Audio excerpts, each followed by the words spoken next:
Tous unis pour tolérance zéro, violence basée sur le genre. C'est le leitmotiv qui a servi de sensibilisation au club Sœurs Optimistes au collège Sainte-Face dans le cadre des 16 jours d'activisme à l'endroit des élèves ce jeudi 8 décembre 2022. Au terme de la sensibilisation, Maria Soumoni, membre du club doyen, explique le but de la présence de l'équipe.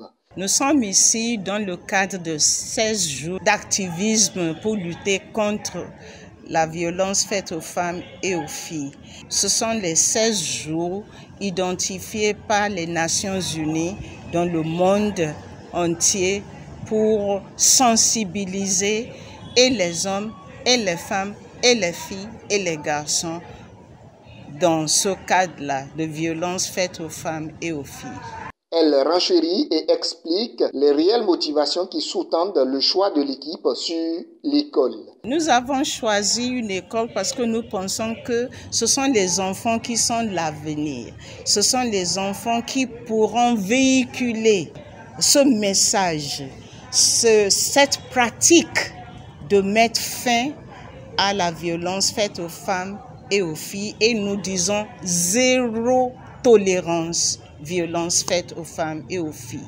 Après cette sensibilisation, les membres Sœurs Optimistes International Club Cotonou Doyen livrent leurs impressions. Oui, j'ai vu que vraiment les enfants participent bien. J'ai une très bonne impression. Elles sont motivées, on discute, il y a des échanges. Elles ne sont pas timides du tout. Donc ça va. Ce mouvement de prévention de la violence faite aux femmes commence dès le bas âge.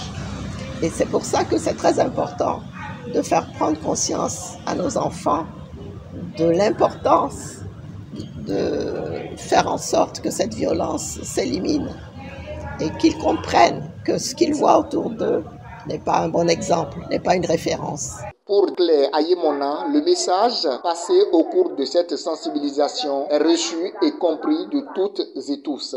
L'intérêt a été de rassembler aussi bien les filles que les garçons pour leur parler ensemble des violences basées sur le genre. Car quand on parle de violence aux filles et aux femmes, derrière, surtout comme auteur, nous avons les garçons et les hommes. Et on ne peut pas faire une sensibilisation à sens unique et obtenir des résultats satisfaisants.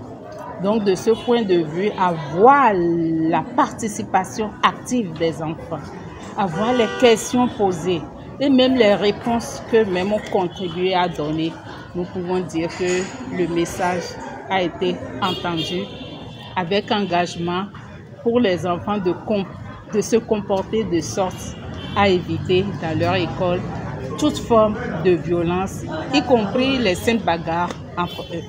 Un appel lancé à tous égards pour une culture permanente de la non-violence au sein de la société. Chacun doit s'interroger et chacun doit prendre la décision de ne pas être la cause ou la source de violence. Ça, c'est un. De deux, si, comme par malheur, on est victime, il faut savoir où aller pour se plaindre. Mais ne pas se taire. Si aujourd'hui quelqu'un prétend encore ne pas être au courant de ce que les violences faites aux filles et aux femmes sont sanctionnées et tombent sous le coup de la loi, je crains que ces personnes n'aient à répondre de leurs actes devant la criette. C'est de continuer toujours, de faire des actions. On sensibilise les professeurs aussi, on leur explique parce que après les 16 enfants, là, on sensibilise en 2022. Mais il y a des gens de la maternelle qui montent aussi. Donc, il faut continuer la sensibilisation. C'est un éternel recommencement. À travers cette sensibilisation au collège Sainte-Face, la violence basée sur le genre va encore prendre de recul. Le Sœurs Optimistes Club Cotonou Doyen va mettre le cap sur d'autres contrées pour la sensibilisation.